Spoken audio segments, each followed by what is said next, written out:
मथुरा के इतिहास की यह परत अत्यंत रोमांचक है। जब 1860 के दशक में जमालपुर टीले, जिसे अब जेल टीला या कचहरी परिसर के रूप में जाना जाता है, की खुदाई हुई, तो भारतीय पुरातत्व के इतिहास में एक नया अध्याय जुड़ गया। जमालपुर टीले की खुदाई के दौरान कुषाण काल के सबसे महत्वपूर्ण साक्ष्य मिले थे। हुविश्क महाविहार, यहाँ से सम्राट हुविश्क के समय का एक विशाल बौद्ध विहार मिला। ये स्थान कुषाण काल में बौद्ध धर्म का एक प्रमुख केंद्र था। श्रीकुंड विहार, खुदाई में मिले अभिलेखों से श्रीकुंड नामक स्थान का पता चला, जिससे सिद्ध होता है कि यहाँ एक व्यवस्थित आध्यात्मिक और शैक्षणिक ढांचा मौजूद था।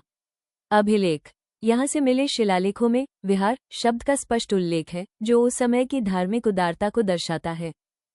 चौबार टीला अपनी स्तूप संरचनाओं के लिए प्रसिद्ध है।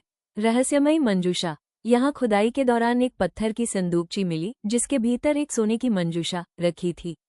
प्राचीन काल में ऐसी मंजूषाओं में बुद्ध या महान भिक्षुओं के अवशेष रखे जाते थे।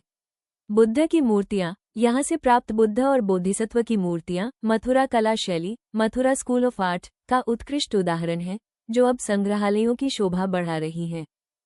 मथुरा का संबंध केवल कुषाणों से ही नहीं, बल्कि नाग वंश के राजाओं से भी रहा है।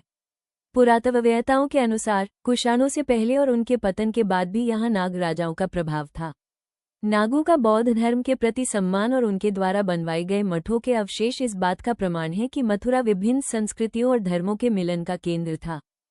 खुदाई में मिली एक विशेष मूर्ति के आधार पर भिक्षु यशदिन का नाम अंकित मिला है। इस शिलालेख से पता चलता है कि यशदिन जैसे भिक्षुओं ने इन विहारों के निर्माण और मूर्तियों की स्थापना में महत्वपूर्ण भूमिका निभाई थी। ये मूर्तियां न केवल धार्मिक प्रतीक हैं, बल्कि उस समय के पहनावे, आभूषण और समाज की स्थिति को भी उजागर करती हैं। दोस्तों, ये जानकारी अगर पसंद आए हो तो चैनल को लाइक करें, शेयर करें और सब्सक्राइब करें। इसी तरह की इतिहास से जुड़ी रोचक वीडियो हम अपने चैनल पर लेट रहेंगे। तो देखते रहे एक्सप्लोर सिविलाइजेशन मीडिया।